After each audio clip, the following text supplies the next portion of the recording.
Welcome to Xi Jinping briefing.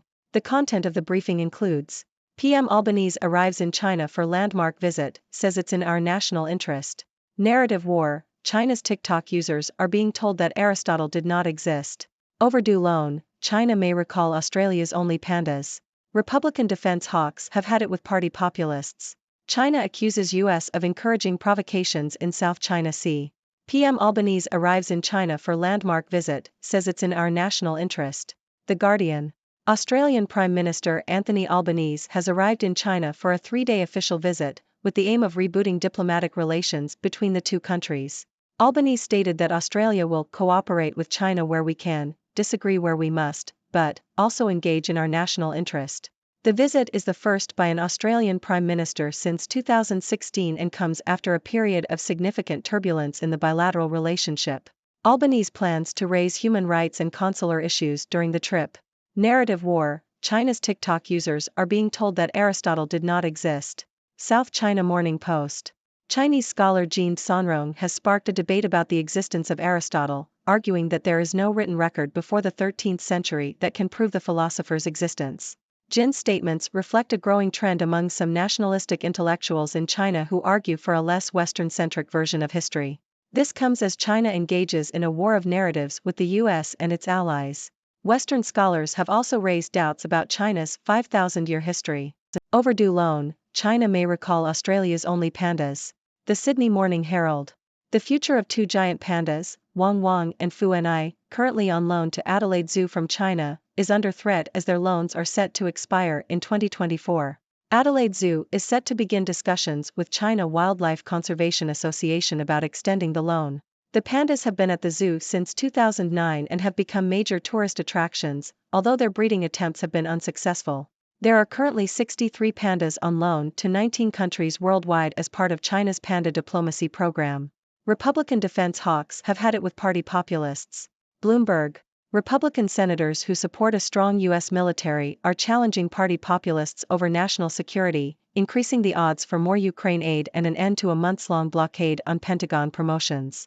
The so-called defense hawks, who were once the power center of a party that has grown increasingly isolationist, have become more assertive amid a war in the Middle East, rising tensions between China and its neighbors and a struggle over whether to continue assistance to Ukraine against Russia. China accuses US of encouraging provocations in South China Sea. Bloomberg. China has accused the US of encouraging provocations by other countries in the South China Sea during talks on maritime issues. Chinese officials expressed concerns over increased US military deployment in the region and close reconnaissance. The talks aimed to ease tensions and both sides called for better communication and management of the maritime situation. China called on the US to respect its territorial sovereignty and maritime rights and to stop intervening in regional maritime controversies. US President Joe Biden and China's leader, Xi Jinping, are preparing to meet during the Asia-Pacific Economic Cooperation Summit later this month. Why China and Australia are reconciling. Sort of. New York Times.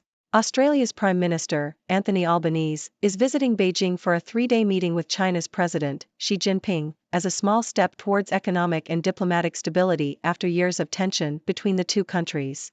Although the two countries are seeking to stabilize their relationship, there is still anxiety and security concerns. However, since the new Australian government came into power, there has been a recalibrated pitch for improving relations from China's ambassador to Australia. As a result, China has agreed to review or remove the tariffs and trade bans that cost several Australian industries billions of dollars. The products on the way back to China include coal, barley and timber, with wine and lobster exports potentially resuming in a few months. However, tensions remain and the recent survey found that 75% of Australians see China becoming a military threat to Australia in the next 20 years. After 7 years of strain, an Australian leader is returning to China. CNN. The Prime Minister of Australia, Anthony Albanese, is travelling to Beijing for a 4-day visit, marking the first visit by an Australian leader to China in 7 years. The trip is seen as an important step in stabilizing the strained relationship between the two countries following years of economic tensions. China imposed trade restrictions on a range of Australian exports in 2020, widely seen as political retaliation for Australia's calls for an inquiry into the origins of COVID-19. The two countries have since been working to improve relations, with China gradually rolling back many of its trade controls. During his visit, Albanese is expected to discuss lifting outstanding curbs, including those on lobster, and raise issues such as China's actions in the South China Sea and the detention of Australian writer Yang Hengjuan. For Beijing, the visit provides an opportunity to push for more Chinese access to Australia's resources and renewable energy sectors, as well as for Australian support for China's entry to the Comprehensive and Progressive Agreement for Trans-Pacific Partnership. The visit coincides with China's efforts to repair ties with other US-friendly economic partners, such as those in Europe. US and China hold talks on South China Sea and maritime issues. Japan Times. The United States and China held talks on maritime issues, including the South China Sea, with the US expressing concerns about dangerous and unlawful actions by China in the region. The talks took place between the U.S. State Department's China Coordinator and China's Director General for Boundary and Ocean Affairs. The meeting comes ahead of an expected meeting between U.S. President Joe Biden and Chinese leader Xi Jinping in November. Ladies and gentlemen, I am Dr. Six, your resident observer from the 6 Degrees world. Today, we have quite a mix of news from the ever-evolving relationship between China and Australia, to the narrative war happening in China, and the talks on maritime issues between the U.S. and China. Let's dive in. First off, we have Australian Prime Minister Anthony Albanese visiting China for a landmark visit aimed at rebooting diplomatic relations between the two countries. In his own words, Australia will cooperate with China where we can, disagree where we must, but also engage in our national interest. It's a positive step forward, but let's see how things unfold.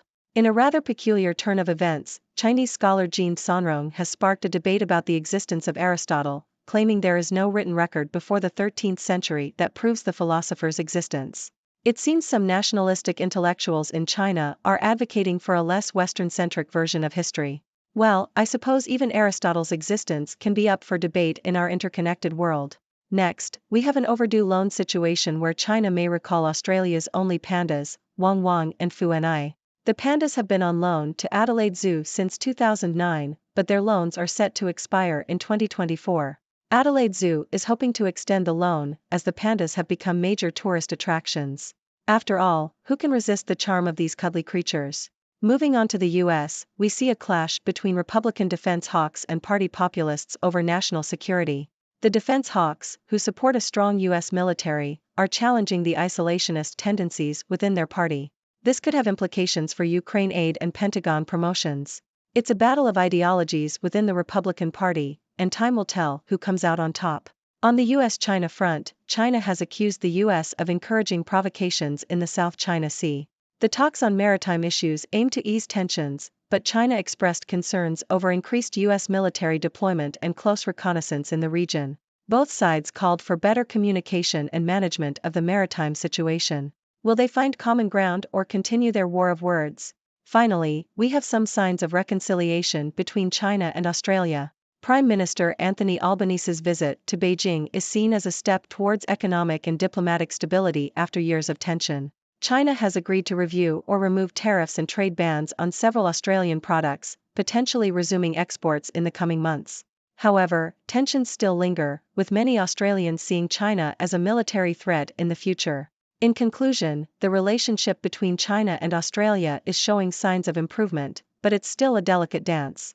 As for the talks between the US and China on maritime issues, tensions remain, and it's uncertain whether they can find common ground. It's a complex web of international relations, my dear viewers, and we'll continue to keep an eye on it. Now, I'm eager to hear your thoughts and questions. What are your ideas on these recent developments? Thank you for tuning in. The content above showcases the latest briefing reports and analytical synopses, thoughtfully curated by the 6Do team. These insights stem from a wide array of reputable media outlets, think tanks, government sources, and specialized experts worldwide. We encourage you to explore these sources for a comprehensive perspective. Keep in mind that while the content may not always align with the official standpoint of 6Do Brief, it's not meant to be taken as absolute directives for decision-making.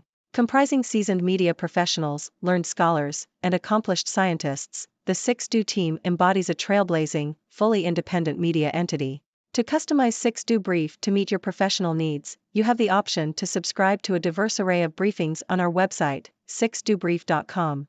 Regardless of your location, you can conveniently receive 6Do Brief via email.